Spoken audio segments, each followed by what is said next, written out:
প্রিয় দর্শক আসসালামু আলাইকুম। সবাইকে স্বাগতম জানিয়ে শুরু করছি আমার আজকের পর্ব। বিয়েবাড়ি বা যে কোনো অনুষ্ঠানে এমনকি রেস্টুরেন্টের মতো এরকম ফ্রাইড রাইস আমরা সবাই খেয়েছি, কিন্তু কি পদ্ধতিতে রান্না করলে সেম টেস্ট আমরা বাড়িতে করতে পারবো সেটাই আপনাদের এই ভিডিওতে করে দেখাবো। সাথে থাকবে অনেক টিপস অ্যান্ড ট্রিক্স। আজকে তৈরি করে দেখাবো রেস্টুরেন্টের স্টাইলের ভেজিটেবল ফ্রাইড রাইস। তো চলুন রেসিপিটি দেখে নিচ্ছি। প্রথম একটি মিক্সিং বলে 2 কাপ পরিমাণ বাসমতি চাল নিয়ে নিচ্ছি। এখানে আপনারা অবশ্যই 1 কাপ পরিমাণ চাল ব্যবহার করবেন। আমি 2টি ফ্রাইড রাইস রান্না করব, এজন্য 2 কাপ চাল ব্যবহার করেছি। এর মধ্যে পরিমাণ মতো পানি দিয়ে দিচ্ছি। এবার চালটাকে হাত দিয়ে আলতোভাবে খুব ভালো করে ধুয়ে পরিষ্কার করে নিতে হবে। চালটাকে বেশি জোরে চেপে ধোয়া যাবে না, এভাবে আলতো হাতে প্রেস করে ধুয়ে নিতে হবে। চালটাকে কয়েকবার পানি চেঞ্জ করে ধুয়ে পরিষ্কার করে নিয়েছি। এবার বাসমতি চাল পানির মধ্যে 30 মিনিটের মতো আমি ভিজিয়ে রাখবো। 30 মিনিট পর চালটাকে আমি সিদ্ধ করার জন্য চুলে একটি পাত্র বসিয়ে পরিমাণ মতো পানি দিয়ে পানি ভালো করে গরম করে নিয়েছি। এর মধ্যে 1 চা চামচ পরিমাণ সয়াবিন তেল দিয়ে দিচ্ছি। এর মধ্যে অবশ্যই 1 চা চামচ পরিমাণ লবণ অ্যাড করে দিবেন। এবার এর মধ্যে আগে থেকে ভিজিয়ে রাখা বাসমতি চাল দিয়ে দিচ্ছি।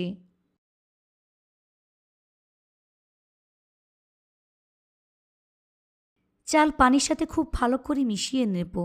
এখানে একটি টিপস হচ্ছে, চালটাকে ধবধবে সাদা করার জন্য আপনারা চাইলে এর মধ্যে 1 চা চামচ পরিমাণ ভিনেগার বা লেবুর রস ব্যবহার করতে পারবেন। এতে করে রাইসটা সাদা ধবধবে হবে।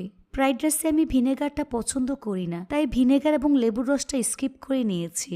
তারপর চালটাকে 90% মতো সিদ্ধ করে নেব। এর থেকে বেশি সিদ্ধ করা যাবে না, কারণ এটা যখন ঠান্ডা হবে তখন আস্তে আস্তে সিদ্ধ হতে থাকবে।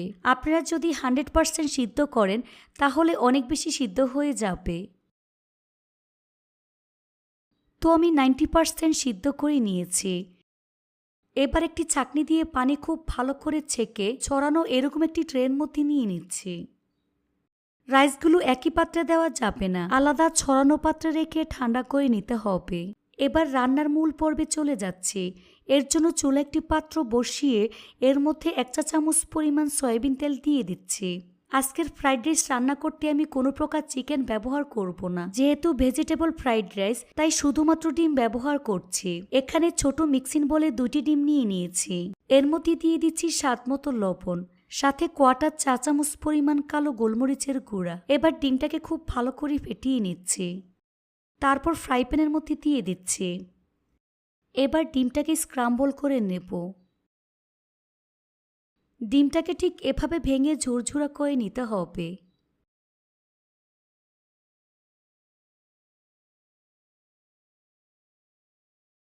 তো ডিমটাকে আমি স্ক্রাম্বল করে নিয়েছি। এবার একটি পাত্রে নিয়ে নিচ্ছি। এবার ফ্রাইড রাইস রান্নার জন্য প্রায় 80 গ্রাম পরিমাণ বাটার দিয়ে দিচ্ছি। বাটার গলে যাওয়ার পর প্রায় 1/4 কাপ পরিমাণ হবে। রেস্টুরেন্টের স্বাদ পেতে হলে অবশ্যই বাটার ব্যবহার করবেন, তা না হলে ফ্রাইড রাইসের আসল স্বাদ কিন্তু পাবেন না। বাটার গলে যাওয়ার পর 2 টেবিল চামচ পরিমাণ রসুন কুচি দিয়ে দিচ্ছি।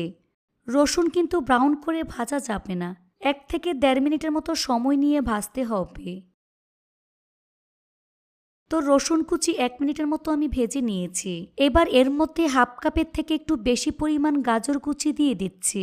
1/2 কাপের থেকে একটু বেশি পরিমাণ বরবটি কুচি দিয়ে দিচ্ছি। এতক্ষণ চুলার আঁচ স্লোতে ছিল। এ পর্যায়ে চুলার আঁচ হাই হিটে রেখে সবজিগুলোকে ভেজে নিতে হবে।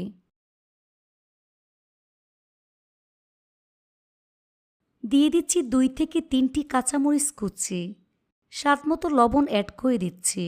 1/4 চা চামচ পরিমাণ কালো গোলমরিচের গুঁড়া। তারপর ভালো করে মিশিয়ে নিচ্ছি। তারপর 1/2 কাপ পরিমাণ সবুজ ক্যাপসিকাম কুচি দিয়ে দিচ্ছি। যেসব সবজিগুলো সিদ্ধ হতে বেশি সময় নিবে সেগুলো আমি প্রথমে দেব, আর যে সবজিগুলো সিদ্ধ হতে সময় লাগে না সেই সবজিগুলো পরে দিতে হবে। পুরো রান্নাটা আমি হাই হিটে করব। সবজিগুলো কিন্তু খুব বেশি সিদ্ধ করা যাবে না, একটু কচকচা থাকবে। এই তো সবজি সিদ্ধ হয়ে গিয়েছে। এ পর্যায়ে 2 টেবিল চামচ পরিমাণ সয়া সস অ্যাড করে দিচ্ছি। তবে চেষ্টা করবেন ফিশ সস ব্যবহার করতে। নামি দামি রেস্টুরেন্টে ফিশ সস ব্যবহার করা হয়। হাতের কাছে ফিশ সস না থাকলে 1 টেবিল চামচ পরিমাণ টমেটো সস অ্যাড করে দিবেন। আমার হাতের কাছে ফিশ সস ছিল না, তাই 1 টেবিল চামচ পরিমাণ টমেটো সস অ্যাড করে দিচ্ছি। তারপর খুব ভালো করে মিশিয়ে নিচ্ছি। এবার আগে থেকে সিদ্ধ করে রাখা বাসমতি চাল দিয়ে দিচ্ছি। যতটুকু চাল আমি সিদ্ধ করে রেখেছিলাম এখানে সবটুকু আমি ব্যবহার করব না, যতটুকু প্রয়োজন ঠিক ততটুকু ব্যবহার করব।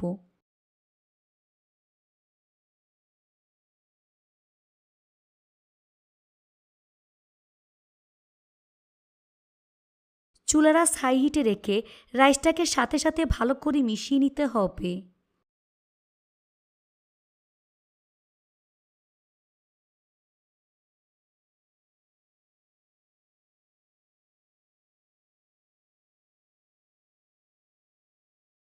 তারপর এর মধ্যে 1 চা চামচ পরিমাণ চিনি দিয়ে দিচ্ছি। ফ্রাইড রাইসের আসল স্বাদ পেতে হলে অবশ্যই চিনি ব্যবহার করবেন। এবার এর মধ্যে আগে থেকে ভেজে রাখা ডিম দিয়ে দিচ্ছি। সাথে 1/4 কাপ পরিমাণ পেঁয়াজের কলি দিয়ে দিচ্ছি। তারপর খুব ভালো করে মিশিয়ে নিচ্ছি। এভাবে আরও 5 থেকে 6 মিনিটের মতো আমি ভেজে নেব।